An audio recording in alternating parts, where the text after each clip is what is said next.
welcome to our channel Passion of Chemistry. We are going to study organic chemistry. Basically, we know that chemistry has 3 branches, but on the basis of knowledge, we can say that chemistry has 7 different branches. But in our session and in 11th and 12th class, we will study only 3 branches, that is physical chemistry, inorganic chemistry and organic chemistry. In different lecture, I am also studying physical chemistry and other chapters, but in this session we will discuss only in a organic language. We can say that it's a first lecture of organic chemistry. तो देखो हम लोग organic chemistry की कैसे शुरुआत करते हैं. Organic chemistry के अकॉर्डिंग अगर देखा जाए तो बेसिकली आप सभी लोगों ने ऑर्गेनिक केमिस्ट्री के बहुत सारे चर्चे सुने होंगे, बट कभी आप लोगों ने सोचा है कि ये ऑर्गेनिक का मतलब क्या है. यस, मैं आपको एक नंबर से शुरू कर रहा हूँ, ध्यान से सुनिएगा. ऑर्गेनिक का जो रियल मतलब है उसका मतलब ये है, एक हमारे साइंटिस्ट थे जिनका नाम था बर्जीलियस. बर्जीलियस ने एक थ्योरी दी जिसका नाम है वाइटल फोर्स थ्योरी. उस थ्योरी के अकॉर्डिंग ये बताया गया कि जो भी कंपाउंड्स अर्थ क्रस्ट से रिसीव होते हैं या लिविंग ऑर्गेनिज्म के वेस्टेज मटेरियल से रिसीव होते हैं, उन सब्सटेंसेस की स्टडी को हम लोग ऑर्गेनिक कंपाउंड कहते हैं.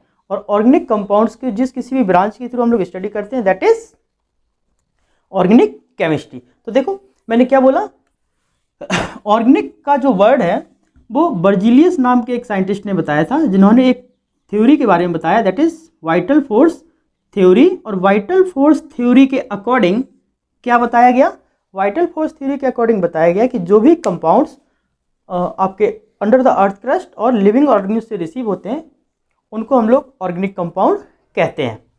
तो लेकिन एक्सपेरिमेंट चलता रहा. इन्होंने क्या बताया, ऐसे कंपाउंड्स जो लिविंग ऑर्गेनिज्म से रिसीव हैं और अर्थ क्रस्ट से रिसीव हैं, केवल हम लोग उन्हीं को ऑर्गेनिक कह सकते हैं. तो लेकिन थोड़े टाइम्स के बाद एक्सपेरिमेंट हुआ और क्या देखा गया, होलर नाम के एक साइंटिस्ट थे जो कि फ्रेंच थे, ठीक है. और इन्होंने कुछ अमोनियम साइनेट्स कंपाउंड को ये हीट कर रहे थे, मतलब कोई डिफरेंट कंपाउंड्स का एक्सपेरिमेंट कर रहे थे.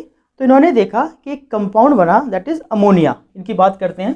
इन्होंने अमोनियम साइनेट एक कंपाउंड लिया और इन्होंने क्या किया, इसको हीट किया. तो इन्होंने देखा कि यूरिया बन गया. क्या बन गया, यूरिया, NH2CO NH2.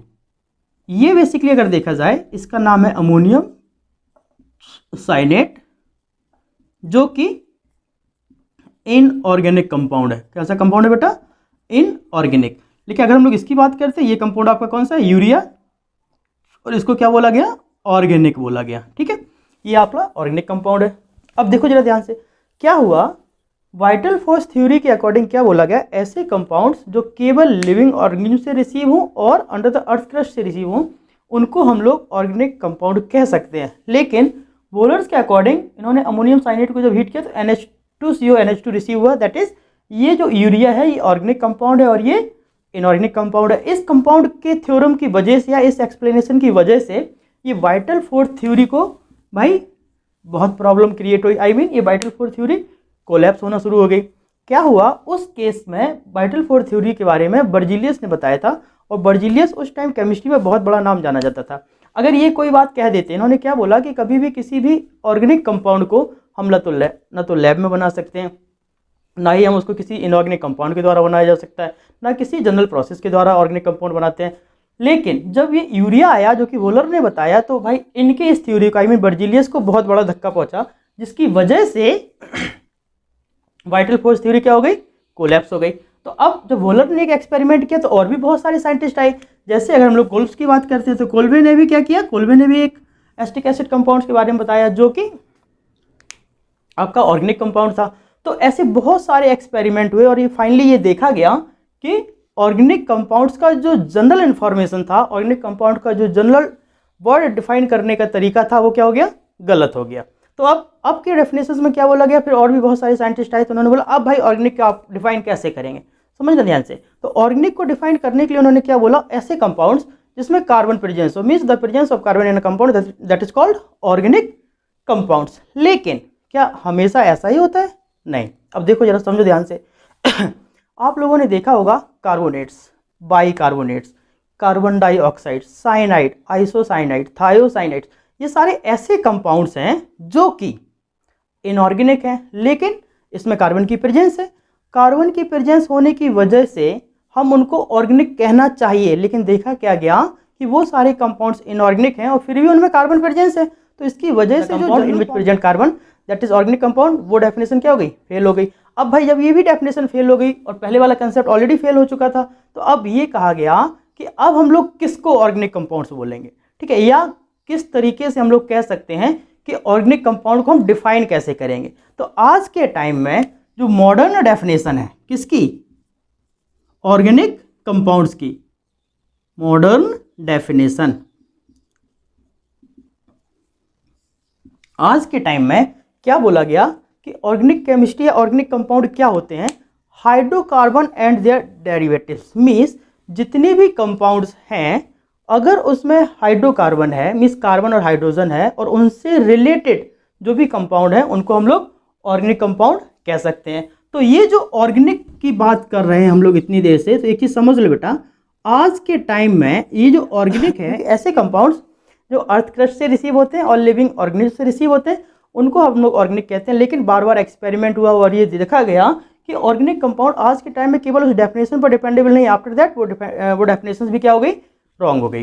तो अब हम लोग जो मॉडर्न डेफिनेशन के अकॉर्डिंग बात करते हैं वो कुछ डिफरेंट है। क्या डिफरेंट, अभी हम उस पर भी बात करेंगे, लेकिन इसको पढ़ने के पहले कुछ 2-3 बातें और जान लेते हैं। ये कंप्लीटली जो ऑर्गेनिक कंपाउंड है वो कार्बन पर बेस है। अब जैसा कि आप लोग जानते हैं राइट टाइम 118 एलिमेंट प्रेजेंट हैं मॉडर्न पीरियोडिक टेबल में, लेकिन अगर हम लोग इन 118 एलिमेंट्स की बात करते हैं तो 118 एलिमेंट्स में एक एलिमेंट्स कार्बन भी है। अगर उस कार्बन को हटा दिया जाए, ध्यान से समझना, अगर उस कार्बन को हटा दिया जाए तो हम लोग बाकी के एलिमेंट्स से केवल 50,000 से लेके 1 लाख कंपाउंड बनाने की कैपेसिटी रख सकते हैं। लेकिन अकेला कार्बन 10 मिलियन कंपाउंड से भी ज़्यादा कंपाउंड्स बनाने की कैपेसिटी रखता है, और हर साल इसमें हज़ारों कंपाउंड्स ऐड भी हो रहे हैं। क्यों? क्योंकि ऑर्गेनिक केमिस्ट्री बहुत इंपॉर्टेंट है, या हम लोग ऐसे कह सकते हैं कि ऑर्गेनिक केमिस्ट्री ही हमारी लाइफ है। कैसे?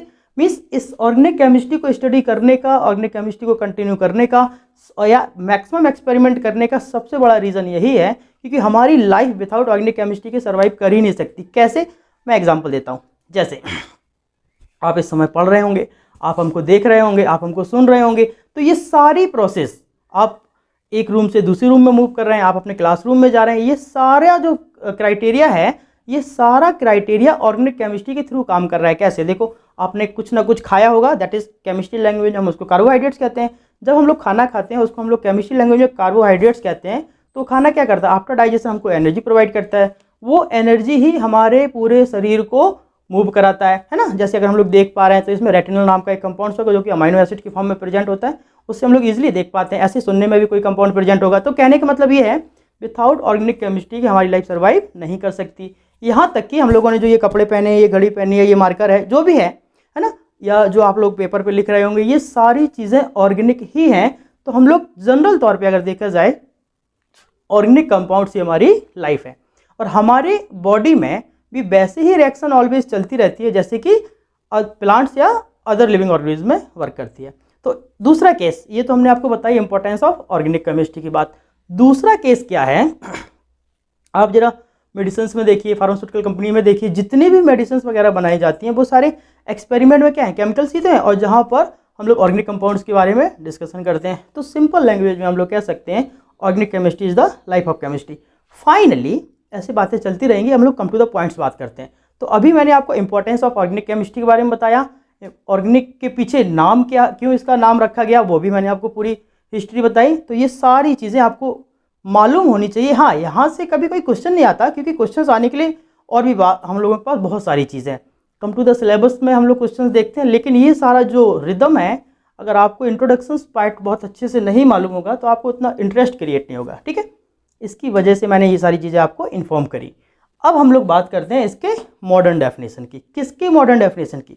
ऑर्गेनिक कंपाउंड्स के। बेसिकली मैं आपको फिर से बोल देता हूँ, ऑर्गेनिक कंपाउंड्स का जो नेचर है या ऑर्गेनिक कंपाउंड्स का जो नेम के पीछे सिग्निफिकेंस है वो आज के टाइम में फेल हो चुका है, लेकिन वो ट्रेंडिंग चला आ रहा है। ठीक है, ट्रेंडिंग चल रहा है तो हम लोग आज भी उसको ऑर्गेनिक कंपाउंड के नाम से जानते हैं। तो बेसिकली अगर हम लोग इसके मॉडर्न डेफिनेशन की बात करते हैं तो क्या होगा, देखो, hydrocarbon and their derivatives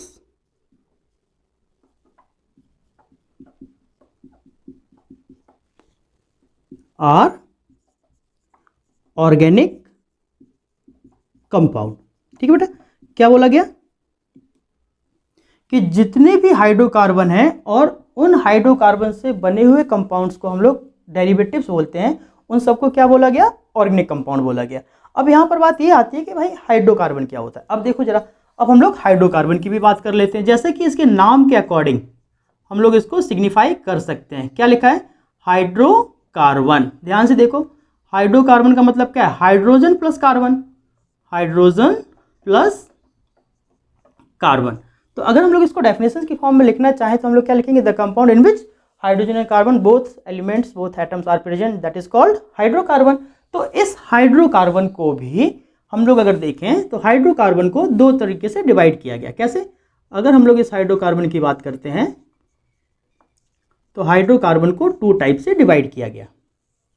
means first is saturated hydrocarbon, saturated hydrocarbon, और second is unsaturated hydrocarbon.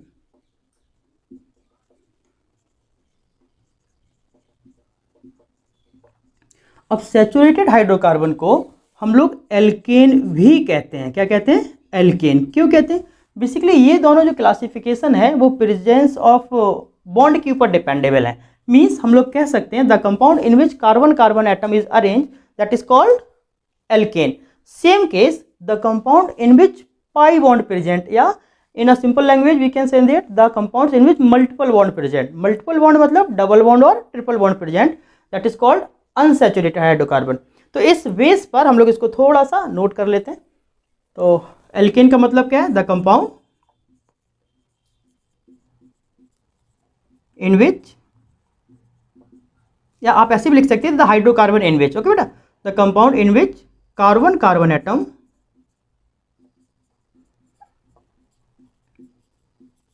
Arrange by only, है ना, only sigma bond, sigma bond, या इसी को आप लोग बोल सकते हैं single bond, is called saturated hydrocarbon. ठीक है, अब अगर हाइड्रोकार्बन को मान लो हमने आपको बोल दिया कि CH4 एक हाइड्रोकार्बन है ना, अब कौन सा हाइड्रोकार्बन है, तो इस केस में हम उसको बता सकते हैं या तो वो सैचुरेटेड होगा या अनसैचुरेटेड होगा। तो ये आप कैसे बताएंगे, तो उसका एक जनरल फॉर्मूला है, वो भी आप समझ लो। मैं यहाँ लिख देता हूँ, यहाँ लिख देता हूँ, यहीं लिख देता हूँ। ठीक है, जनरल फॉर्मूला। तो अगर हमें कभी भी किसी भी कंपाउंड्स के एल्केन की बात करना है तो उसका जनरल फॉर्मूला क्या होगा, CnH2n प्लस का 2। यहाँ पर n इक्वल टू क्या होता है, नंबर ऑफ कार्बन। ठीक है, अभी हम लोग इसके बारे में बहुत डिटेल में पढ़ेंगे, दोनों को आपस में कंपेयर करेंगे कि कब हम उसको सैचुरेटेड बोलेंगे, कब अनसैचुरेटेड। लेकिन पहले हम दोनों को थोड़ा सा कंपेयर करने के लिए डेफिनेशन पर बात करते हैं। अब बारी आती है अनसैचुरेटेड हाइड्रोकार्बन की। तो जनरली अनसैचुरेटेड हाइड्रोकार्बन क्या होता है, देखो सैचुरेटेड हाइड्रोकार्बन क्या होता है, the compounds in which carbon carbon atom arrange by sigma bond और single bond, that is called saturated. It is also known as alkane. In a different phase about to unsaturated hydrocarbon, unsaturated hydrocarbon means the compounds in which carbon carbon atom arranged by pi bond or multiple bond, that is called unsaturated hydrocarbon। देख लेते हैं, इसमें भी हम लोग लिख लेते हैं the compound in which carbon carbon atom arranged by at least, कम से कम एक जरूर होना चाहिए, एटलीस्ट 1 पाई बॉन्ड, और इसी को हम लोग लिखते हैं multiple bond. Multiple bond is called unsaturated hydrocarbon, unsaturated hydrocarbon. ठीक है, अब इस अनसैचुरेटेड हाइड्रोकार्बन को हम लोग फिर से 2 टाइप से डिवाइड कर सकते हैं। बेटा आप लोग स्क्रीनशॉट लेते चलना साथ साथ में, ठीक है, अगर मैं बोलना भूल जाऊं तो आप पॉज करके पहले स्क्रीनशॉट ले लें, अच्छे से चीज़ों को समझें, बट बहुत ध्यान से समझें। मैं एक एक चीज़ बहुत अच्छे से एक्सप्लेन कर रहा हूँ ताकि आपको ऑर्गेनिक केमिस्ट्री से डर खत्म हो जाए। एक्चुअली होता क्या है जब आप कुछ चीज़ें आगे पढ़ेंगे तो फिर बहुत सारे बच्चों को क्या लगता है ऑर्गेनिक केमिस्ट्री बहुत टफ है। नहीं नहीं, कोई टफ अप नहीं है। हाँ, चीज़ें उतने अच्छे से क्लियर नहीं हो पाती तो हम लोगों को आगे के मल्टीपल क्वेश्चन सॉल्व करने में प्रॉब्लम आती है। लेकिन मैं एक एक चीज़ बहुत ईजिली तरीके से आपको एक्सप्लेन कर दूंगा, आपको कहीं ये फीलिंग नहीं आएगी कि वो टफ होगा, है ना। टफ नहीं है, बट आपको बहुत सारी चीज़ों को समझना है। तो अब अनसैचुरेटेड हाइड्रोकार्बन इस बेस पर फिर से डिवाइड हुआ, मीन्स हम लोग कह सकते हैं unsaturated hydrocarbon further classified into two types. First is alkene और सेकंड इज एल्काइन, है ना। तो जनरली क्या बोला गया, presence of pi bond, presence of pi bond अगर है कभी भी कार्बन के बीच में, इसका मतलब वो अनसैचुरेटेड है।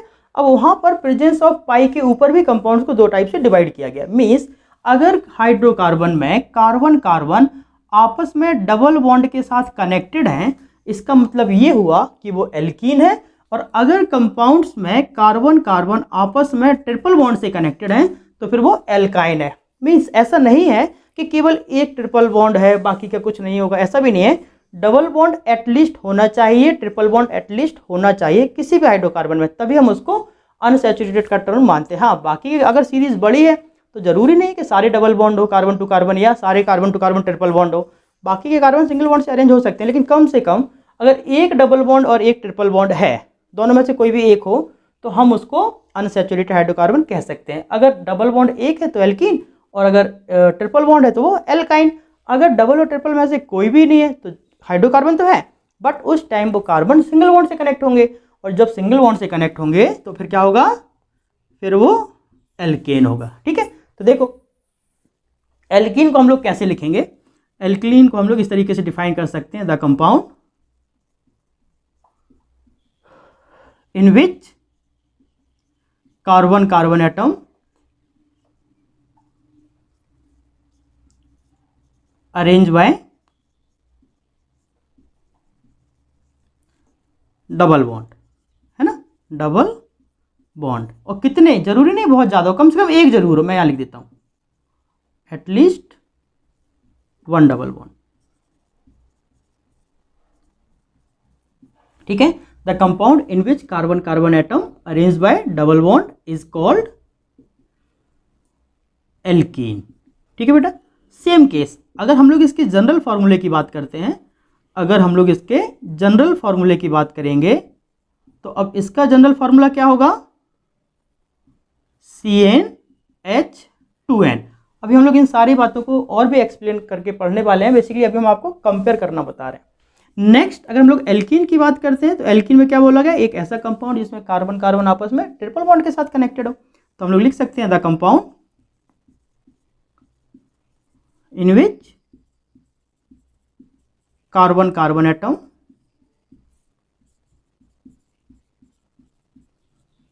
अरेंज बाय ट्रिपल बॉन्ड, है ना। अब इसमें भी कम से कम एक ट्रिपल बॉन्ड होना चाहिए, जरूरी नहीं है कि बहुत सारे हों। Is called alkyne. ओके बेटा, और इसका जो जनरल फॉर्मूला होगा, उसका जनरल फॉर्मूला क्या होगा, इसका जनरल फॉर्मूला आपका होगा CnH2n माइनस का 2। तो इस तरीके से हम इन सभी को क्लासीफाई कर सकते हैं। अब ये मैंने अभी सभी की डेफिनेशन लिखी, सभी के जनरल फॉर्मूले लिखे, अभी हम इसके कुछ एग्जांपल भी आपको समझाने वाले हैं, लेकिन उसके पहले इसको समराइज कर लेते हैं ना। समराइज में आपको क्या पढ़ना है, ये सारी बातें आपको दिमाग में होनी चाहिए। हालांकि आपको ये 10th क्लास में भी थोड़ा बहुत बताया गया होगा, लेकिन फिर भी मैंने आपको रिवाइज करवा दिया। चलिए, तो अब हम लोग इसको थोड़ा समराइज कर लेते हैं, है ना।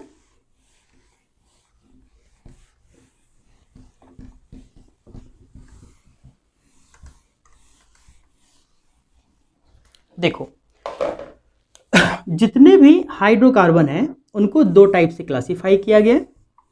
एक आपका सैचुरेटेड हाइड्रोकार्बन, सैचुरेटेड हाइड्रोकार्बन, और इसी को हम लोग क्या बोलते हैं, एल्केन। और इसका जो जनरल फॉर्मूला होता है क्या होता है बेटा, जनरल फॉर्मूला होता है CnH2n प्लस का 2। मैंने यहाँ पे GF लिखा है, जनरल फॉर्मूला, समझ गया ना। अगला हमारे पास है अनसैचुरेटेड हाइड्रोकार्बन, अनसैचुरेटेड हाइड्रोकार्बन। और अनसैचुरेटेड हाइड्रोकार्बन को हम लोग फिर से दो टाइप से डिवाइड कर देते हैं। क्या होगा, एल्कीन और एल्काइन। इसके भी अगर हम लोग जीएफ की बात करते हैं, जीएफ मतलब गर्लफ्रेंड नहीं है, जीएफ मतलब जनरल फॉर्मूला है ना, तो क्या होगा CnH2n और हेयर CnH2n-2। अब हम लोग जरा एग्जाम्पल की बात करते हैं, देखना ध्यान से, एग्जाम्पल के तौर पे बात करते हैं। हमने आपको बोला कि CH4 एक एल्केन है ना, हालांकि बहुत सिमिलर एग्जाम्पल और बहुत पॉपुलर एग्जाम्पल लिया हमने जो कि सिंपल है, ये एल्केन है, हम सभी लोग जानते हैं, लेकिन यहाँ पे प्रूफ कैसे करेंगे जरा देख लो। हम इसमें नंबर ऑफ कार्बन कितना है 1 है, इसको हम लोग जरा इस फॉर्मूले में रख कर देखें, इसको इस फॉर्मूले में रख कर देखिए जरा, तो C1H2 × 1 प्लस का 2 आई मीन क्या बन गया CH4। तो इसका मतलब क्या हुआ, अगर n = 1 है और वो इस कंप्लीटली फॉर्मूले में जब अरेंज करेंगे तो CH4 बन रहा है, इट मीन्स ये कंपाउंड आपका एल्केन है। सेम केस अगर हम लोग इसकी बात करते हैं तो एटलीस्ट एक डबल बॉन्ड होना चाहिए। तो एक चीज़ करो, मैंने आपको एक एग्जांपल दे दिया C2H4, आपको ये बताना है ये एल्कीन है या एल्केन है या एल्काइन है।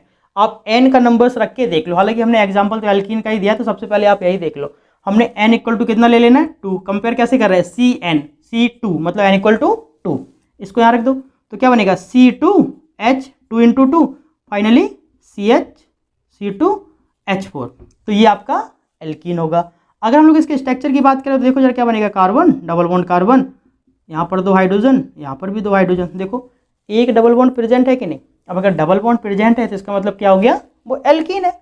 सेम तरीका अगर हमने यहाँ पर एक एग्जांपल ले लिया C2H2, तो C2H2 में n = कितना है 2, वो भी आप रख दो, ये इसका एग्जांपल है ना, तो क्या रखेंगे C2H2 × 2 माइनस का 2 आई मीन C2H2। अगर हम लोग इसके स्ट्रक्चर की बात करते हैं तो देखो बेटा, carbon triple bond carbon, single bond hydrogen, single bond hydrogen, तो देखो यहाँ पर डबल ट्रिपल बॉन्ड हो गया और यहाँ पर डबल बॉन्ड हो गया। तो जो ट्रिपल बॉन्ड का एग्जांपल है वो एल्काइन है और जो डबल बॉन्ड का एग्जांपल है वो एल्कीन है। ये बेसिकली हम लोग एल्केन, एल्कीन और एल्काइन के फॉर्म में बात कर रहे हैं।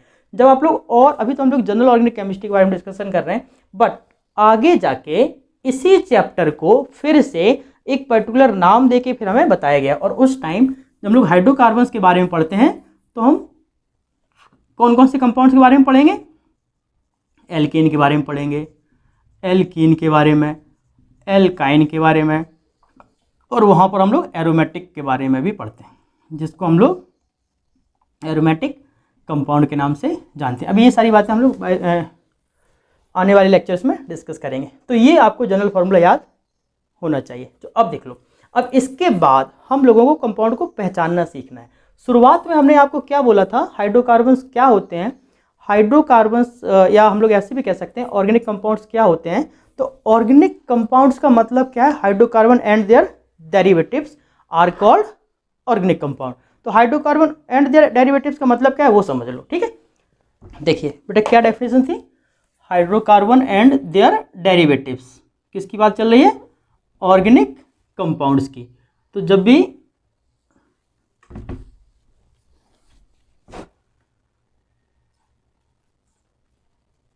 ऑर्गेनिक कंपाउंड की बात करेंगे तो हमारे दिमाग में आज की मॉडर्न टर्मोलॉजी के अकॉर्डिंग क्या कंपाउंड्स आते हैं, हाइड्रोकार्बन एंड देयर डेरिवेटिव। तो जब हम लोग इसकी बात करेंगे तो अब क्या होगा, देखो जरा एग्जांपल के तौर पे मैं आपको हाइड्रोकार्बन के बारे में बहुत डिटेल में बता ही चुका हूँ। जैसे समझना ध्यान से, मैंने एक कंपाउंड लिया CH4, कार्बन और हाइड्रोजन है तो हाइड्रोकार्बन है। मैंने एक और एग्जांपल ले लिया CH3, कार्बन और हाइड्रोजन है, हाइड्रोकार्बन है। अब इसके डेरिवेटिव्स का मतलब क्या है, मान लेते हैं हमारे पास CH4 है, हमने इसका एक हाइड्रोजन हटा के उसके साथ OH लगा दिया तो क्या बन गया, एल्कोहल बन गया। लेकिन इसको डायरेक्टली OH ग्रुप अरेंज करने का तरीका, आई मीन हम इसका एक हाइड्रोजन हटाएं और उसमें OH लगा दें, ऐसा कोई मेथड नहीं है, वो प्रिपरेशंस मेथड अलग होते हैं। बट मैं आपको रिप्लेसमेंट बता रहा हूँ कि यहाँ पर 4 हाइड्रोजन थे, यहाँ से एक हाइड्रोजन हटा के OH ग्रुप लगा दिया, मीन्स ये वाला तो हाइड्रोकार्बन है लेकिन ये उसका डेरिवेटिव्स है, आई मीन ये दोनों ही आपस में क्या है, ऑर्गेनिक कंपाउंड है, ठीक है। सेम केस अगर यहाँ पर हम लोग बात करते हैं, यहाँ पर हमने क्या किया, एक हाइड्रोजन को हटा के, जब यहाँ पर 3 हाइड्रोजन था, एक हाइड्रोजन हटाएंगे तो क्या बनेगा, एक मान लेते हैं COOH लगा दिया, तो ये अल्कोहल ग्रुप है और ये कार्बोक्सिलिक ग्रुप है।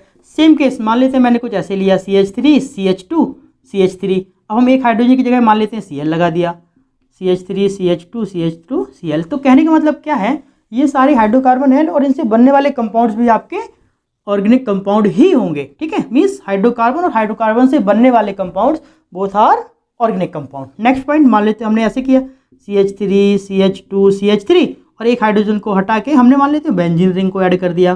तो अब इस तरीके से हम लोग बोल सकते हैं कि ये सारे ऑर्गेनिक कंपाउंड हैं और ऑर्गेनिक कंपाउंड से बनने वाले कंपाउंड्स भी आपके क्या होंगे, ऑर्गेनिक कंपाउंड्स होंगे, ठीक है। तो इस तरीके से हम इसको अच्छे से समझ सकते हैं। इनका मतलब है हाइड्रोकार्बन एंड देयर डेरिवेटिव्स। तो अब देखो, अब हम लोगों को इन कंपाउंड्स को रिप्रेजेंट करने के कुछ मेथड भी हैं।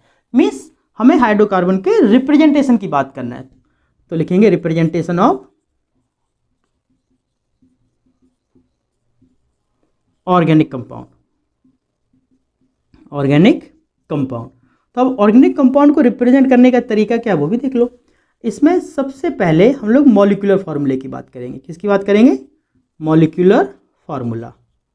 नेक्स्ट हम लोग बात करेंगे कंडेंस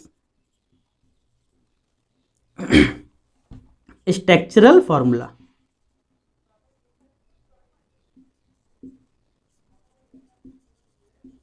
ठीक है। तो मॉलिक्यूलर फार्मूले को हम लोग शॉर्ट में लिख सकते हैं MF और कंडेंस स्ट्रक्चर को मैंने लिख दिया CSF, है ना। चलो देखो एग्जाम्पल के तौर पे मान लिया हमारे पास एक कंपाउंड है C4H10, ठीक है बेटा, C4H10। ये आपका क्या है, ये आपका एक मॉलिक्यूलर फार्मूला है।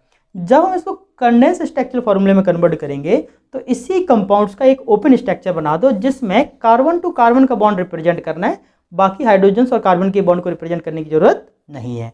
तो हम लोग इसको ऐसे लिख सकते हैं, देखिए जरा, CH3 CH2 CH2 और CH3। तो 4 कार्बन हो गए और 10 हाइड्रोजन हो गए। तो मॉलिक्यूलर फार्मूला क्या रिप्रेजेंट करता है, मॉलिक्यूलर फार्मूला रिप्रेजेंट करता है कि कंपाउंड्स में कितने कार्बन है, कितने हाइड्रोजन है, या और भी अदर एटम कितने हैं, जैसे ऑक्सीजन हो सकता है, सल्फर हो सकता है। तो उस केस में हम उनको बात कर सकते हैं।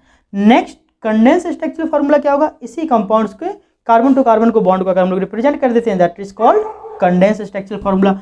अब बारी आती है आपके expected structural formula. Expected structural formula, sorry expected नहीं, एक्सपेंडेड है, जिसको हम लोग ESF से रिप्रेजेंट करते हैं। तो देखो क्या हुआ, यहां पर अब हम लोगों को कार्बन और हाइड्रोजन के बॉन्ड को भी रिप्रेजेंट कर देना है। कैसे, carbon single bond carbon, single bond carbon, single bond carbon, यहां पर 3 हाइड्रोजन है, यहां पर भी 3 हाइड्रोजन है, यहां पर 1 हाइड्रोजन है, यहां पर 1 हाइड्रोजन है, यहाँ पर 1 हाइड्रोजन है और यहाँ पर 1 हाइड्रोजन है। तो इस तरीके से हम लोग एक्सपेंडेड स्ट्रक्चरल फार्मूले के बारे में भी बात कर सकते हैं। अब एक बहुत ही पॉपुलर फार्मूला और इंटरेस्टिंग भी है ना, जिसको हम लोग बोलते हैं bond line notation, bond line notation, और इसको हम लोग लिखते हैं BLN। क्या लिखते हैं, BLN। तो बॉन्ड लाइन नोटेशन में क्या होता है, जितने भी कार्बन्स हैं उन कार्बन्स को हम लोग C लिखते नहीं है, बल्कि एक डॉट्स के द्वारा रिप्रेजेंट कर देते हैं।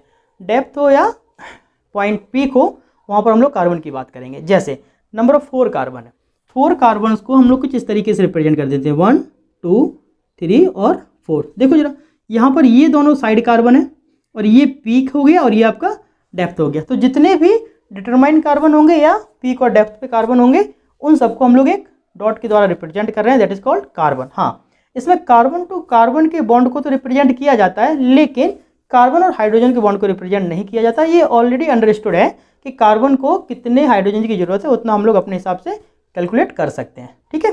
जैसे जैसे कैसे, अब समझ लो, मैं इसको रब करता हूँ। Bond line notation, bond line notation में जैसे मैंने बोला BLN, ये केस है, ठीक है बेटा। तो अब देखो जरा, हमने अभी क्या बोला, आपके पास एक मॉलिक्यूल होगा C4H10। तो हमने इसका स्ट्रक्चर कैसे बनाया, 1 2 3 और 4, ये हो गया। अब देखो अगर हम इसको एक नंबर देते हैं 1 2 3 और 4, तो यहाँ पर कार्बन कितने हैं, 4, 1 2, 3 और 4। इस कार्बन को बॉन्ड कंप्लीट करने के लिए कितने बॉन्ड चाहिए? 4। तो ऑलरेडी 1 तो है इसके पास, इट मीन्स बाकी के 3 क्या हैं? हाइड्रोजन। ये अंडरस्टूड है ना।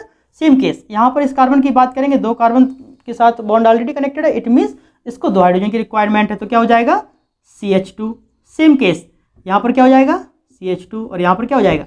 CH3। मीन्स टर्मिनल कार्बन पर रिक्वायर्ड नंबर ऑफ हाइड्रोजन को काउंट करके लिख देते हैं, और जो पीक और डेप्थ में होंगे उनको भी हम लोग हाइड्रोजन रिक्वायरमेंट के अकॉर्डिंग ऐड कर देंगे। हाँ, इसमें याद क्या रखना है कि कार्बन टू कार्बन अगर कोई बॉन्ड है तो उसको रिप्रेजेंट किया जाएगा। बाकी अगर carbon to carbon single bond है तो हम उसको एक लाइन से ड्रॉ कर देते हैं, और कार्बन और हाइड्रोजन के बॉन्ड को रिप्रेजेंट किया ही नहीं जाता। तो देखो मैं एक एग्जांपल और देता हूँ। मान लिया हमारे पास स्ट्रक्चर कुछ ऐसे है, CH3, CH2, CH double bond CH2। तो देखो जरा कितने कार्बन है? 1, 2, 3 और 4। मैं इसको एक नंबर यहाँ देता हूँ, 1, 2, 3 और 4। तो मैं कुछ इस तरीके से बनाऊंगा, 1, 2, 3 और 4, ऐसे हो गया बेटा। तो देखो यहाँ पर एक नंबर कार्बन और दूसरे नंबर कार्बन के बीच में कितना बॉन्ड प्रेजेंट है? डबल बॉन्ड प्रेजेंट है। तो इसलिए यहाँ पर हम इसको एक लाइन और लगा देंगे, आई मीन फर्स्ट और सेकेंड 2 बॉन्ड प्रेजेंट हो गए, बाकी के 2 हाइड्रोजन थे 4।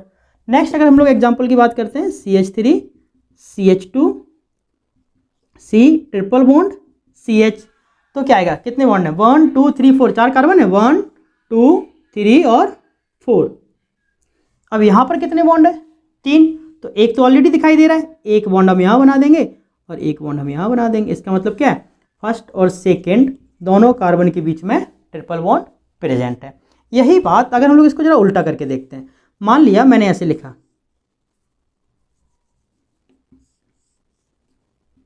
ये आपका हो गया बॉन्ड लाइन नोटेशन, और बॉन्ड लाइन नोटेशन को हम लोगों को कंडेंस स्ट्रक्चर फॉर्मूले में कन्वर्ट करना है। तो कैसे करेंगे? काउंट कर लो जरा, एक कार्बन इधर है, एक कार्बन इधर है, एक कार्बन इधर है, एक कार्बन इधर है, मीन्स 4 कार्बन। तो क्या हो जाएगा? 1, 2, 3 और 4। ये वाला कार्बन तो ये टर्मिनल वाला हो गया। सेकेंड और थर्ड कार्बन आपस में डबल बॉन्ड से कनेक्टेड, आई मीन ये दोनों आपस में डबल बॉन्ड के साथ कनेक्टेड है। ये दोनों कार्बन आपस में सिंगल बॉन्ड के साथ कनेक्टेड है, ये दोनों कार्बन आपस में सिंगल बॉन्ड के साथ कनेक्टेड है। तो यहाँ पर जो कार्बन है इसको कितनी हाइड्रोजन की रिक्वायरमेंट है? 3 हाइड्रोजन की। तो हम लोग क्या डाल देंगे? CH3। सेम केस इसकी अगर हम बात करेंगे तो क्या लिखेंगे? CH, 3 बॉन्ड है ना, 1, 2, 3 और एक हाइड्रोजन का 4। यहाँ पर अगर हम लोग बात करेंगे तो कितना हो जाएगा? फिर से H, और यहाँ पर बात करेंगे तो CH3। इस तरीके से हम लोग कंडेंस फॉर्मूले को बॉन्ड लाइन फॉर्मूले में और बॉन्ड लाइन फॉर्मूले को कंडेंस फॉर्मूले में कन्वर्ट कर सकते हैं। अब कुछ कंपाउंड्स की प्रैक्टिस कर लेते हैं। देखो जरा, अगर मैंने कुछ कंपाउंड्स का बॉन्ड लाइन नोटेशन ऐसे लिखाया, इसका मतलब क्या है? एक कार्बन ये है और एक कार्बन ये है, ये आपका BLN की बात कर रहे हैं, और इसको हम लोग किस में कन्वर्ट कर देंगे? CF में। तो यहाँ पर मैं लिख देता हूँ BLN, और इसका बनाना है हम लोगों को CF, है ना, CSF, कंडेंस स्ट्रक्चरल फॉर्मूला। तो देख बेटा, यहाँ पर 2 कार्बन है, आई मीन दोनों कार्बन आपस में सिंगल बॉन्ड के साथ कनेक्टेड है, और अगर दोनों कार्बन आपस में सिंगल बॉन्ड के साथ कनेक्टेड है तो कार्बन को कंप्लीट अपनी वैलेंसी करने के लिए कितनी हाइड्रोजन जरूरत पड़ेगी? 3 की। तो यहाँ पर भी CH3 और यहाँ पर भी CH3, मीन्स इस तरीके से भी अपने बॉन्ड को कंटिन्यू कर सकता है।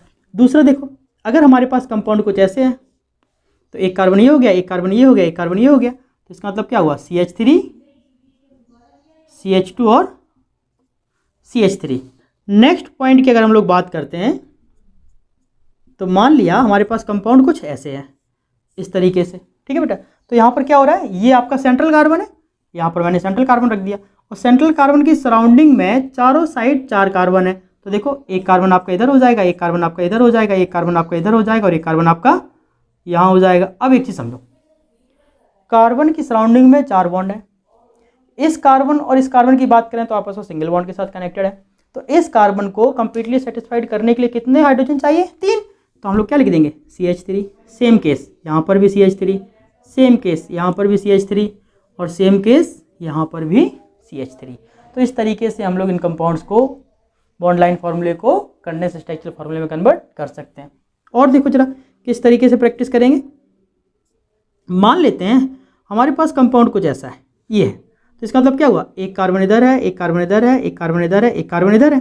तो क्या करिए? 1, 2, 3 और 4, और इन सेकेंड और थर्ड कार्बन से 2-2 कार्बन ऊपर नीचे हैं। आई मीन एक कार्बन इधर है, एक कार्बन इधर है, एक कार्बन इधर है और एक कार्बन इधर है। सारे कार्बन आपस में टेट्रावैलेंसी को पूरा कर रहे हैं, लेकिन साइड वाले कार्बन टेट्रावैलेंसी को पूरा नहीं कर रहे हैं। इसका मतलब क्या हुआ, साथ में हम लोग हाइड्रोजन डाल देंगे। तो यहाँ पर सिंगल बॉन्ड है मतलब 3 हाइड्रोजन। सभी टर्मिनल के पास कितने हाइड्रोजन आ जाएंगे, 3 हाइड्रोजन आ जाएंगे। इसका मतलब ये हुआ कि ये इसका कंडेंस स्ट्रक्चरल फार्मूला है और ये क्या है, बॉन्ड लाइन फार्मूला। देखो एक कंपाउंड और देख लेते हैं। मान लिया हमारे पास कुछ इस तरीके से है, ऐसे है, ठीक है बेटा।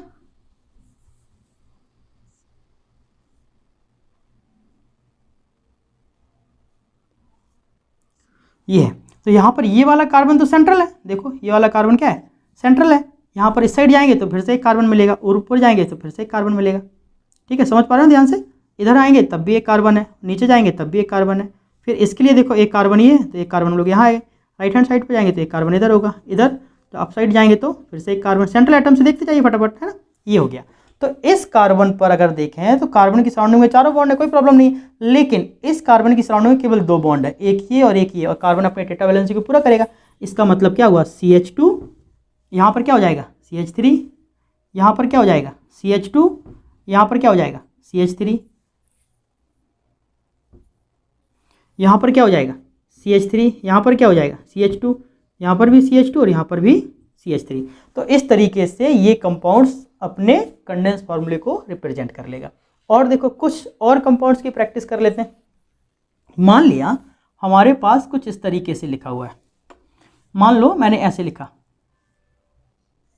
ये लो, तो इसको तो हम लोग बहुत इजीली कर सकते हैं। कैसे, एक कार्बन ये होगा, एक कार्बन ये होगा, एक कार्बन ये होगा, तो carbon single bond carbon, single bond carbon, single bond.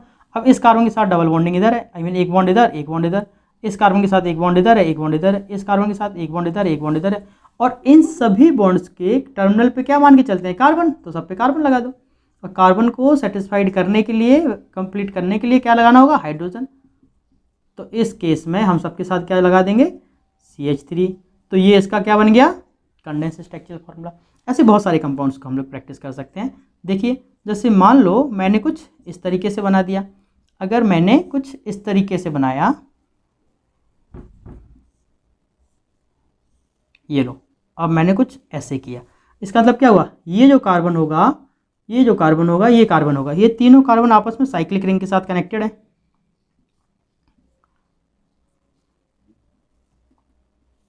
ये हो गया। तो यहाँ पर इसके साथ एक कार्बन ऊपर है, फिर से हम लोग हाइड्रोजन्स को ऐड कर देंगे। यहाँ पर कार्बन की सराउंडिंग में 2 बॉन्ड है, मतलब यहाँ पर CH2, यहाँ पर 2 बॉन्ड है मतलब CH2, यहाँ पर सिंगल है मतलब CH3, यहाँ पर 3 है मतलब एक H। तो ये इसका क्या बन गया, कंडेंस फार्मूला। ऐसे हम लोग कुछ कंपाउंड्स की और प्रैक्टिस करेंगे फटाफट, है ना। कुछ डबल बॉन्ड पर लेके बात करते हैं। देखिए बेटा, नेक्स्ट मान लिया हमने कुछ ऐसे लिखा, ये लो, इसका मतलब क्या हुआ, एक कार्बन इधर है, एक कार्बन इधर है और दोनों कार्बन के बीच में डबल बॉन्ड है, आई मीन तो क्या बनाएगा, CH2 double bond CH2। Next अगर हम लोग बात करते हैं और हमने कुछ ऐसे किया, ये कुछ इस तरीके से, ठीक है, इसका मतलब क्या हुआ, ये दोनों कार्बन आपस में ट्रिपल बॉन्ड के साथ कनेक्टेड है और ये वाला कार्बन सिंगल बॉन्ड से कनेक्टेड है। तो आप क्या करेंगे, C single bond C triple bond C, और यहाँ एक्चुअली इस कार्बन के साथ 3 बॉन्ड है तो केवल एक हाइड्रोजन चाहिए। इस कार्बन के साथ ऑलरेडी 4 बॉन्ड प्रेजेंट है और इस कार्बन के साथ 3 हाइड्रोजन की रिक्वायरमेंट होगी। तो इस तरीके से हम लोग इसको भी सॉल्व कर सकते हैं। और देखिए मान लो हमारे पास कुछ ऐसे भी लिखा हुआ है, ऐसे लिखा हुआ है, ये है। फिर मान लेते हैं कुछ इस तरीके से लिखा हुआ है, ये लो। तो है क्या, एक्चुअली जब हम लोग इसकी बात करेंगे तो एक कार्बन इधर प्रेजेंट है, एक कार्बन इधर प्रेजेंट है और एक कार्बन को टर्मिनल हम यहाँ मान के चलेंगे। तो क्या बनेगा, CH3 CH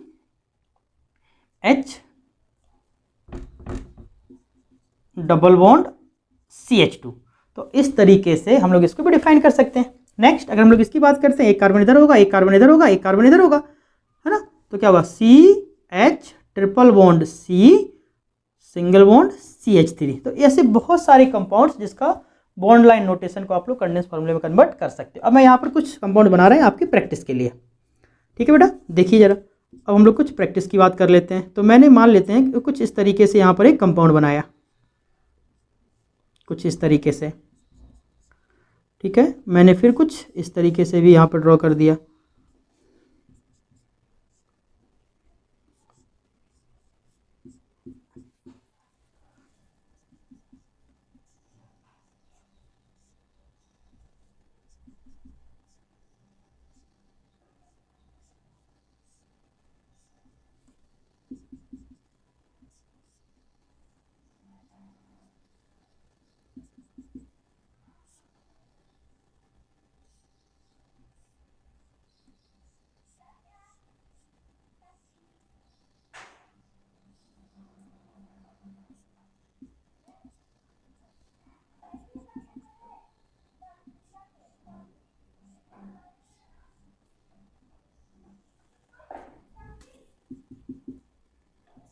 इन सारे कंपाउंड्स को आप एक बार ट्राई करके ज़रूर देखिए बेटा। तो इस तरीके से जब आप प्रैक्टिस करेंगे तो बॉन्ड लाइन फॉर्मूले को कैसे हम लोग कंडेंस स्ट्रक्चर फॉर्मूले में कन्वर्ट कर सकते हैं, या कंडेंस स्ट्रक्चर फॉर्मूले को फटाफट बॉन्ड लाइन में कैसे कन्वर्ट कर सकते हैं, ये आगे बहुत ईजी होने वाला है। ठीक है, तो ये हम लोगों को ऑर्गेनिक केमिस्ट्री में बहुत ज़रूरत पड़ती है, बिकॉज ये आपके सारे मॉडर्न फॉर्मूले या हम लोग कह सकते हैं मॉडर्न नोटेशन है, जो कि आजकल बहुत यूज़ होता है। ठीक है, तो हम लोग इस तरीके से इनकी प्रैक्टिस कर लेंगे। अब बारी आती है अनसैचुरेटेड कंपाउंड्स में पाई और सिग्मा बॉन्ड की। जैसे कि जब हम लोगों ने अनसैचुरेटेड कंपाउंड्स की बात की थी तो हमने आपको बोला प्रेजेंस ऑफ पाई बॉन्ड। अब प्रेजेंस ऑफ पाई बॉन्ड का मतलब क्या है ना, एक्चुअली होता क्या है, जितने भी बॉन्ड हैं, सिंगल है, डबल है और ट्रिपल है, इन तीनों बॉन्ड्स में सिग्मा और पाई की प्रेजेंस होती है। तो उसी को हम लोग सिग्मा बॉन्ड और पाई बॉन्ड कह सकते हैं। या हम लोग ऐसे भी कह सकते हैं कार्बन और हाइड्रोजन आपस में सिग्मा बॉन्ड के साथ कनेक्टेड होते हैं। अब कार्बन और हाइड्रोजन आपस में सिग्मा बॉन्ड के साथ कनेक्टेड होते हैं, इस बात का मतलब ये है कि कार्बन और हाइड्रोजन आपस में सिंगल बॉन्ड के साथ कनेक्ट होते हैं, इसीलिए हम उसको क्या बोलते हैं, सिग्मा बॉन्ड बोलते हैं। तो देखो जरा कैसे डिस्कस करेंगे। अभी का जो पॉइंट हम लोगों को पढ़ना है, sigma bond and pi bond, sigma bond and pi bond. ठीक है, तो सबसे पहले हम लोग सिग्मा बॉन्ड की बात करेंगे। ठीक है बेटा, सिग्मा बॉन्ड का मतलब है सिंगल बॉन्ड, सिंगल बॉन्ड। तो हम लोग यहां पर लिख सकते हैं ऑल सिंगल बॉन्ड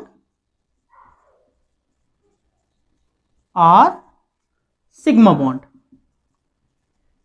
जितने भी आपके सिंगल बॉन्ड होंगे वो सारे क्या होंगे, सिग्मा बॉन्ड होंगे। लेकिन अगर हम लोग डबल बॉन्ड की बात करते हैं, डबल बॉन्ड की बात करेंगे, तो इसका मतलब ये हुआ डबल बॉन्ड मीन्स एक सिग्मा एक पाई। तो क्या होगा, वन सिग्मा, ये सिग्मा है, इसको हम लोग सिग्मा बोलते हैं। ठीक है, one sigma and one pi. Same case अगर हम लोग ट्रिपल बॉन्ड की बात करते हैं, तो ट्रिपल बॉन्ड का मतलब क्या होगा बेटा, ट्रिपल बॉन्ड का मतलब होगा वन सिग्मा एंड टू पाई। ठीक है, तो इस चीज को आपको याद रखना है, इसी को हम लोग ऐसे लिख लेंगे। ठीक है, अगर सिंगल बॉन्ड है it means one sigma, double bond है it means one sigma one pi, और अगर ट्रिपल बॉन्ड है तो इसका मतलब है वन सिग्मा और टू पाई। और कार्बन कार्बन तो हमेशा आपस में कैसे कनेक्टेड होते हैं, सिंगल बॉन्ड से भी हो सकते हैं, डबल बॉन्ड से भी हो सकते हैं और ट्रिपल बॉन्ड से भी हो सकते हैं। इसका मतलब क्या हुआ, कार्बन कार्बन आपस में जब सिंगल बॉन्ड के साथ कनेक्टेड होंगे तो हम उसको सैचुरेटेड कंपाउंड कहेंगे, मींस एल्केन। लेकिन जब वही कंपाउंड्स जब कार्बन कार्बन डबल बॉन्ड या ट्रिपल बॉन्ड से कनेक्टेड होंगे तो हम उनको पाई बॉन्ड बोलते हैं, और जिसको हम लोग अनसैचुरेटेड कंपाउंड के नाम से जानते हैं। तो देखो कैसे होगा, मान लिया हमारे पास एक छोटा सा एग्जाम्पल है। एग्जाम्पल के तौर पे हमने लिखा है find sigma and pi bond, find sigma and pi in the following compound, in the following compound. तो देखो जरा कुछ कंपाउंड्स की हम लोग बात करेंगे। एग्जाम्पल के तौर पे हमने ले लिया CH4, है ना। तो बेटा जब CH4 का स्ट्रक्चर बनाएंगे तो देखो कार्बन तो एक है, इसका कंडेंस फॉर्मूला में CH single bond H single bond H single bond H, तो ये क्या बन गया आपका, ये एक्सपेंडेड स्ट्रक्चरल फॉर्मूला है। तो कार्बन हाइड्रोजन के बीच में सिग्मा है, वहीं एक सिग्मा ये, एक सिग्मा ये, एक सिग्मा ये, एक सिग्मा ये, इसका मतलब कितना हो गया, 4 सिग्मा। इसमें पाई नहीं है, पाई नहीं होने का मतलब क्या है, ये सैचुरेटेड है। दूसरा केस, अगर हमने मान लो ले लिया CH2 डबल बॉन्ड CH2, अगर इसमें सिग्मा और पाई रखना हो तो सबसे पहले इसका एक्सपेक्टेड फार्मूला निकाल दो, कार्बन सिंगल बॉन्ड कार्बन, एक हाइड्रोजन इधर, एक हाइड्रोजन इधर, एक हाइड्रोजन इधर और एक हाइड्रोजन इधर। तो यहाँ पर कार्बन हाइड्रोजन फिर से सिंगल बॉन्ड है, I mean sigma sigma sigma और सिग्मा, यहाँ पर एक सिग्मा और एक पाई। इसका मतलब क्या हुआ, CH2 डबल बॉन्ड CH2 में आई मीन C2H4 में कितने सिग्मा हो गए, 5 सिग्मा, और पाई कितना हो गया, 1 पाई हो गया। तो इस तरीके से हम लोग इसको भी डिस्कस कर सकते हैं। नेक्स्ट पॉइंट है CH ट्रिपल बॉन्ड CH। क्या है, CH ट्रिपल बॉन्ड CH। तो देखो जरा, carbon triple bond carbon, single bond hydrogen, single bond hydrogen. तो यहाँ पर एक सिग्मा ये है, एक सिग्मा ये है, एक सिग्मा और 2 पाई, फाइनली 3 सिग्मा और 2 पाई। तो इस तरीके से हम लोग किसी भी कंपाउंड का एक्सपेक्टेड स्ट्रक्चरल फार्मूला निकाल के उसके सिग्मा और पाई की बात कर सकते हैं। ओके बेटा, चलिए अब हम लोग नेक्स्ट पॉइंट पढ़ते हैं, हाइब्रिडाइजेशन। मैं इसको रब कर देता हूं। देखिए नेक्स्ट पॉइंट है हाइब्रिडाइजेशन। अब बेसिकली है क्या बेटा, ये जो हाइब्रिडाइजेशन है एक आप ऐसे समझ लो एक थ्योरेटिकल फिनोमेना है जिसमें हम लोग कंपाउंड्स के शेप की बात करते हैं, मॉलिक्यूल्स के ज्योमेट्री की बात करते हैं कि कंपाउंड्स प्लानर होगा, टेट्राहेड्रल होगा या स्क्वायर प्लानर होगा। तो इस बेस पर हम इसके बारे में बता सकते हैं। मीन्स हाइब्रिडाइजेशन का ऑर्गेनिक केमिस्ट्री में बहुत ज़्यादा एक्सप्लेनेशन नहीं है, लेकिन फिर भी अगर हम लोग इनऑर्गेनिक केमिस्ट्री में बात करते हैं तो इसका बहुत अच्छे से एक्सप्लेनेशन है। तो हाइब्रिडाइजेशन के बेस पर हम लोग किसी भी मॉलिक्यूल्स के स्ट्रक्चर के बारे में, किसी भी मॉलिक्यूल्स की ज्योमेट्री के बारे में बता सकते हैं। अब यहाँ पर ऑर्गेनिक केमिस्ट्री में अगर देखा जाए तो हाइब्रिडाइजेशन का बहुत ज़्यादा यूज़ नहीं है। क्यों नहीं है, क्योंकि कार्बन के पास डी ऑर्बिटल नहीं होता, इसकी वजह से उसके डिफरेंट वेरिएशंस पर बात नहीं हो पाती। बट आपको एक चीज़ समझ लेना है कि ये जो हाइब्रिडाइजेशन कंसेप्ट है, ये हाइब्रिडाइजेशन कंसेप्ट आपका एक थ्योरेटिकल कंसेप्ट है और ये एक इमेजिनरी कंसेप्ट है, जिसके अकॉर्डिंग हम लोग ये बोल सकते हैं कि ये मॉलिक्यूल्स इस ज्योमेट्री को शो करेगा। अगर sp3 होगा तो टेट्राहेड्रल होगा, sp3d होगा तो फिर क्या होगा, sp3d2 होगा तो क्या होगा। तो हाइब्रिडाइजेशन के बेस पे हम उस मॉलिक्यूल के ज्योमेट्री के बारे में डिफाइन कर सकते हैं। तो अगर हम लोग इस हाइब्रिडाइजेशन की बात करें तो बेसिकली हाइब्रिडाइजेशन है क्या, हम लोग लिख लेंगे it is theoretical support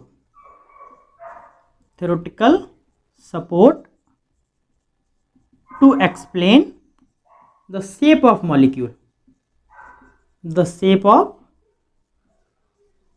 molecule like as CH4।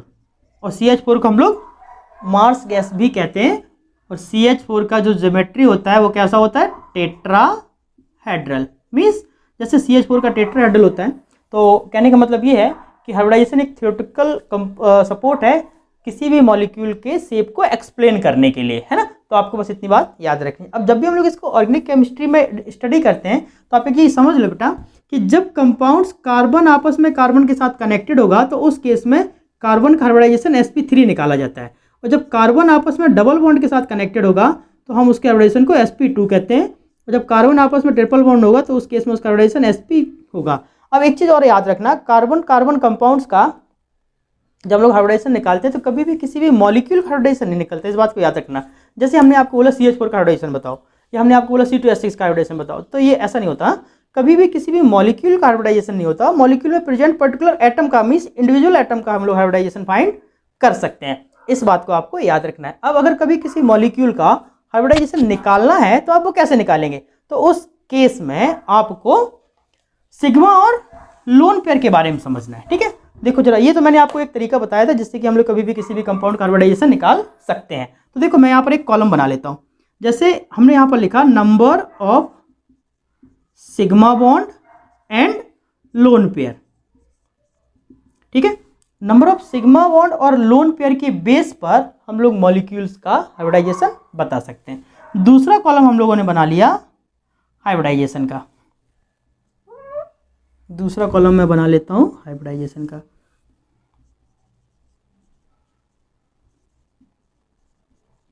और नेक्स्ट हम लोग ले लेते हैं एस कैरेक्टर। नेक्स्ट हम लोग क्या ले लेते हैं, एस कैरेक्टर के बारे में।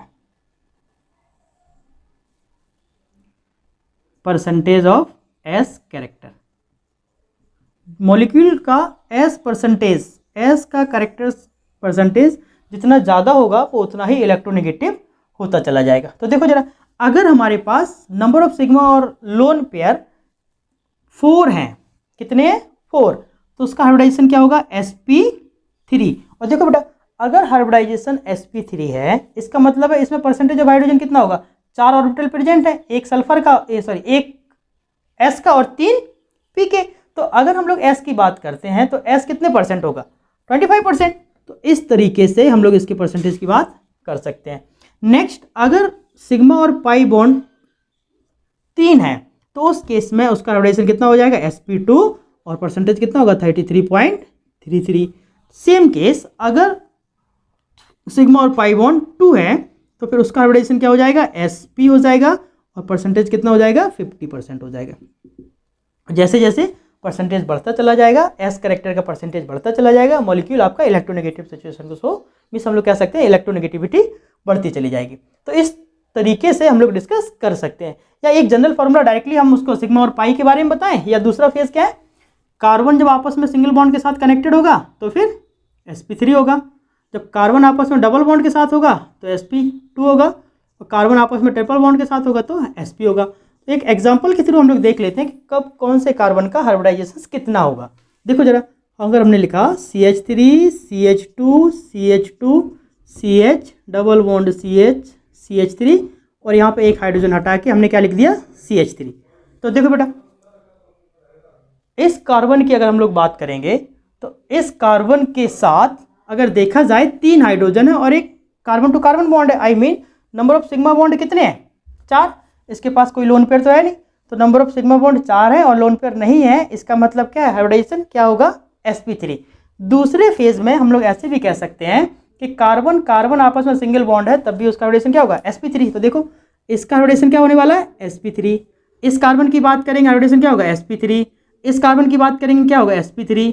इस कार्बन की बात करेंगे क्या होगा, sp3। इस कार्बन की अगर बात करेंगे तो देखो कार्बन की सराउंडिंग में डबल बॉन्ड है ना, लेकिन इस साइड सिंगल बॉन्ड है, बट हम इसकी अगर बात करेंगे तो प्रायोरिटी हम लोग डबल बॉन्ड को देते हैं। तो कार्बन अगर कार्बन के साथ डबल बॉन्ड से तो हाइब्रिडेशन क्या होगा, sp2, मतलब इसका हाइब्रिडेशन sp2 होगा। अगर हम लोग इसके अकॉर्डिंग जाएंगे, देखो नंबर ऑफ सिग्मा बॉन्ड कितना होगा, इसको देखो, बस इसको देखना है, डबल बॉन्ड इधर है, एक सिग्मा इधर है, एक हाइड्रोजन इधर है, मतलब इस कार्बन के पास 3 सिग्मा है। इस कार्बन के पास कितने सिग्मा है, 3 सिग्मा। कैसे, एक ये कार्बन इस कार्बन के साथ कनेक्टेड है, 1 सिग्मा, एक ये कार्बन इस हाइड्रोजन के साथ कनेक्टेड है, 1 सिग्मा, और एक ये कार्बन इस कार्बन के साथ डबल बॉन्ड के साथ है, तो फिर उसको भी हम लोग क्या बोलेंगे, सिग्मा। ठीक है, तो यहाँ पर पाई से कोई मतलब नहीं है। जब भी हम लोग हाइब्रिडाइजेशंस की बात करते हैं सिग्मा और पाई के बेस पर, उस टाइम हमें केवल और केवल सिग्मा से मतलब होता है, पाई से कोई मतलब नहीं है। तो इस कार्बन का हाइब्रिडेशन क्या होगा, sp2। सेम केस इसका कार्बन क्या होगा sp2। इसकी बात करेंगे कितना होगा, sp3। इस तरीके से हम कभी भी किसी भी एटम का ऑर्गेनिक कंपाउंड्स में हाइब्रिडाइजेशन निकाल सकते हैं। हाँ, कभी मॉलिक्यूल का नहीं निकलता, ओके, वो पर्टिकुलर इंडिविजुअल एटम का ही निकलता है। अब बारी आती है लोन पेयर के बेस पे हम लोग कुछ एग्जांपल करते हैं। तो देखो बेटा, अब हम लोग कुछ एग्जांपल लोन पेयर के बेस पे करते हैं। मैं इसको रब कर देता हूँ।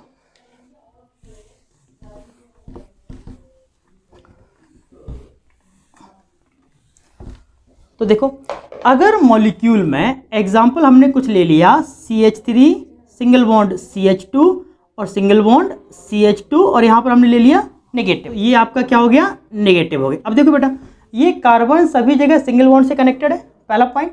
दूसरा, इसमें नेगेटिव भी प्रेजेंट है, तो इसमें सिग्मा कितने हैं, एक सिग्मा इधर है, एक 2 हाइड्रोजन के सिग्मा होगा, कितने सिग्मा होगा, 3, और एक लोन पेयर हो गया, मतलब 3 सिग्मा, हम लोग एक नेगेटिव मतलब लोन पेयर मान के चलो, 3 सिग्मा और एक नेगेटिव, नेगेटिव मतलब लोन पेयर। तो 3 सिग्मा और एक लोन पेयर कितना हो गया, 4, और अगर 4 है तो इस कार्बन का हाइब्रिडेशन कितना होगा, sp3। इसका कितना होगा, इसका तो sp3 होगा, इसका कितना होगा, इसका भी आपका sp3 होगा। ठीक है, लेकिन एक चीज और आपको याद रखना है, अगर कार्बन में सिचुएशन कुछ ऐसे हो, carbon double bond carbon CH2 और सिंगल बॉन्ड CH2 नेगेटिव, ठीक है, समझना बेटा ध्यान से। तो जब डबल बॉन्ड के साथ जो कार्बन है उस पर अगर नेगेटिव चार्ज है तो हम उसको फिर काउंट नहीं करते। मीन्स अब हमें सिर्फ यहाँ पर सिग्मा देखना, वो एज अ लोन पेयर के जैसे बिहेव नहीं कर पाएगा, अगर करेगा भी तो हम उसको काउंट नहीं करेंगे। क्यों, क्योंकि यहाँ पर वो डीलोकलाइजेशन की कंडीशन को शो करता है और यहाँ पर लोकलाइजेशन की कंडीशन को शो करता है। अब ये लोकलाइजेशन और डीलोकलाइजेशन हम लोग आगे बहुत एक्सपीरियंस से पढ़ने वाले हैं, लेकिन अभी आपको बस ये समझना है कि अगर कोई कार्बन डबल बॉन्ड के साथ कनेक्टेड और उसके साथ में जो भी एटम प्रेजेंट है उस पर अगर नेगेटिव चार्ज है तो हम उस नेगेटिव चार्ज को काउंट नहीं करना है। तो इस केस में अगर देखा जाए, इसको छोड़ दिया जाए, तो इस कार्बन की सराउंडिंग में टोटल 3 सिग्मा है। देखो कैसे, 2 हाइड्रोजन का, एक इस कार्बन का, और अगर 3 सिग्मा है तो क्या बनेगा, sp2। ठीक है बेटा। तो ये जो है ये आपका क्या है, डीलोकलाइजेशन, डीलोकलाइज, और ये वाला नेगेटिव क्या है, ये वाला आपका लोकलाइज्ड है।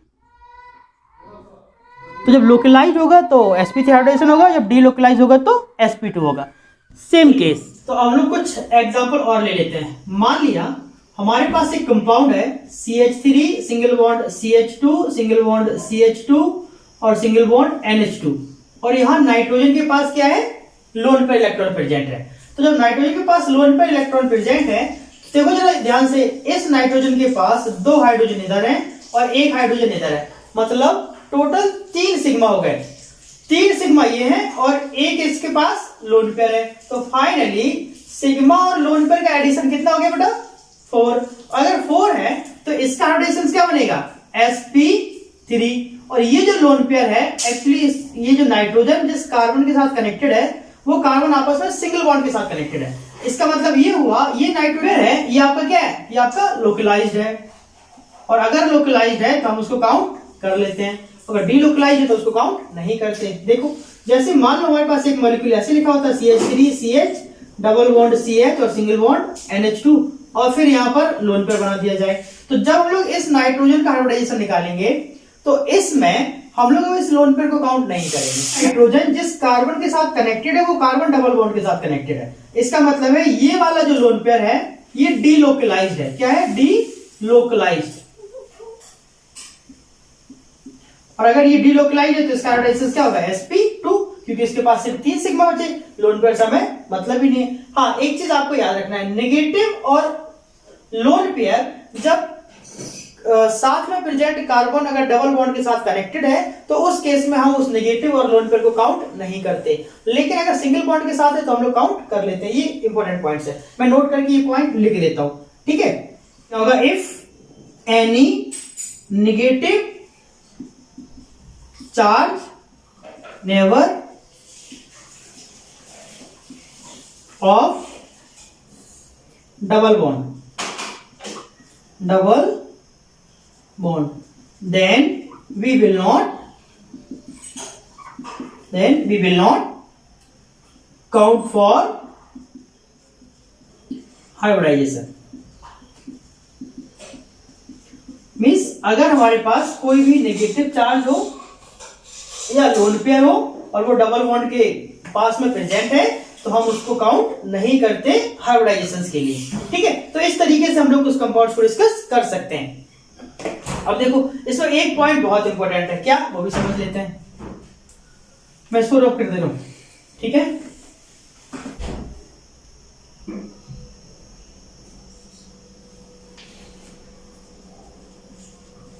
The lone pair and negative charge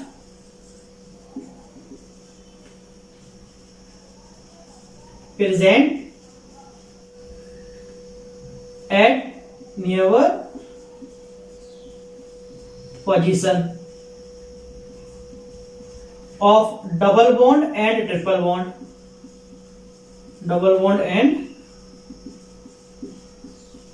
triple bond, then it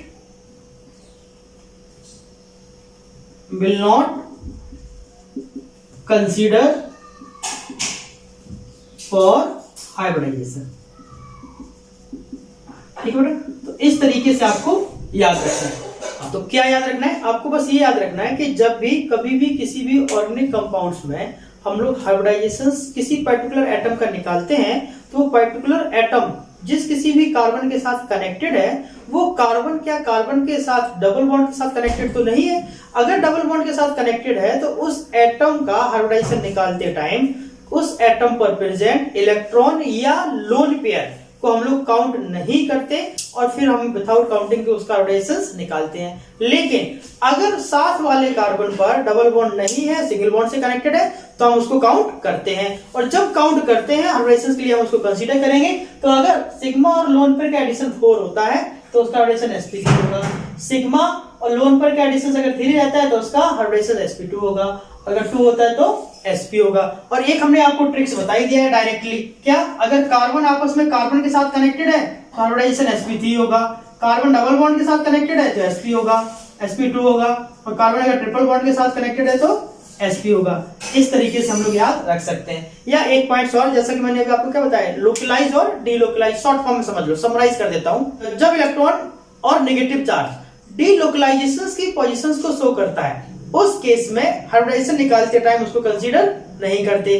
लेकिन अगर वो लोकलाइज पोजीशन को शो कर रहा है तो उस केस में हाइब्रिडेशन निकालते टाइम उसको कंसीडर करते हैं। बस इतनी सी बातें आपको समझनी है, बहुत इजी है। एक बार में समझना है, दोबारा देख लो, चीजें नई है आप लोगों के लिए तो एक दो बार आप देख लो, आपको बहुत अच्छे से क्लियर हो जाएगा। बहुत इजी मेथड है, बहुत टफ टास्क नहीं है। तो अब आपने देखा कि इस लेक्चर में हम लोगों ने ऑर्गेनिक केमिस्ट्री की शुरुआत की, जिसमें छोटे छोटे बेसिक पॉइंट्स हम लोगों ने डिस्कस किए। बस आपको ये याद रखना है कि अभी हम लोग इंट्रोडक्टरी पार्ट पढ़ रहे हैं, और केमिस्ट्री के ऑर्गेनिक केमिस्ट्री को पढ़ने के लिए इस इंट्रोडक्टरी पोर्शन का जानना बहुत जरूरी है। तो इस चैप्टर में हम लोग जिसको बोलते हैं some basic concept of chemistry, chemistry के कंसेप्ट की बात करेंगे, और सारी इसमें छोटी छोटी बातों पर डिस्कशन होगा। ये लेक्चर अभी इस तरीके से चलते रहेंगे, ठीक है बेटा। तो उम्मीद है कि आज का सारा टॉपिक आपको अच्छे से समझ आ गया होगा। तो अब हम लोग अगले लेक्चर में मिलेंगे, और अगले लेक्चर में हम लोग डिग्री ऑफ अनसैचुरेशन पढ़ेंगे। हम लोग प्राइमरी और सेकेंडरी कार्बन क्या होता है, प्राइमरी सेकेंडरी हाइड्रोजन क्या होता है, प्राइमरी सेकेंडरी अल्कोहल क्या होता है, या नाइट्रोजन का भी हम लोग डिग्री निकालना सीखेंगे, ठीक है बेटा। चलो, तो आज का लेक्चर यहीं ऑफ करते हैं और मिलते हैं अगले लेक्चर में। ओके बेटा, बाय, टेक केयर।